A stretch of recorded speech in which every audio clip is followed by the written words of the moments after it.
Art is liberation. Artistic expression is a glue that connects Black feminists beyond language or ideology. Visuals transcend limitations of language and allow for feminists to communicate poetically and craft powerful messages outside of dominating systems. Just like the idea that language usage shapes our understanding of the world, art goes beyond describing and envisions life in a completely different way, creating spaces of liberation and community. Looking at Elizabeth Catlett's Homage to My Young Black Sisters, created in 1968, and Homage to the Panthers, created in 1970, we can start to understand how she communicates the ideas of Ubuntu, or community. Catlett's work emerges during a time when there was heightened awareness of the heavy white supremacist surveillance by the government on Black Americans to push towards isolation and individualism.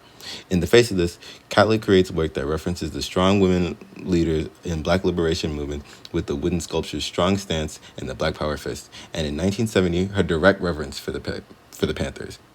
It serves to honor the work of the younger generation and connect it to the feminist work of herself and others. In the generic characteristics of the sculpture, it creates the sense that it could be any younger feminist work to pass the torch and let her spirit live on in the next generation, invoking the spirit of Ubuntu. This togetherness expressed works to destabilize white supremacist structures that thrive off individualism of Black people and center Black women in discussions of liberation. Moving 1 year later into 1971, let's look at Faith Ringgold's Women Free Angela. The poster is comprised of the colors of the Pan-African flag. Additionally, the poster is designed so that the words can be read across the middle band to say, "Free Women, Free Angela." That works to say that Angela Davis's incarceration as a political prisoner is the incarceration of all women. To stand in solidarity against the prison system and advance Angela's prison abolition work serves to inherit Angela's spirit of abolition. It works to say, we are her and she is us, working against Enlightenment deals of individualism by the embrace of the collective. Next is Revolutionary Sister by Dingdga McCannon. This work contains a woman with bullets on her belt working to assert that the Black woman is a weapon against segregation, against police brutality, against sexual violence, and all other systems of oppression.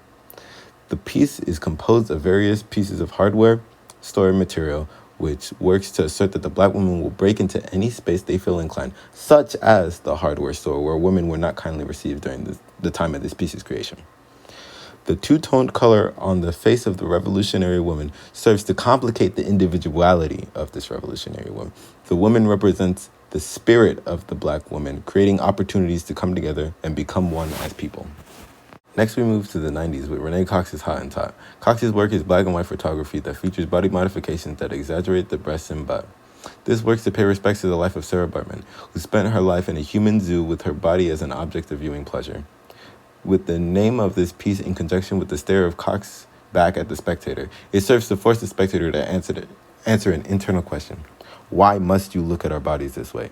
It uses the unity found with standing in support of Sarah Bartman to critique the commodification of Black women's bodies within racial capitalism, to address capitalist Euro-patriarchy.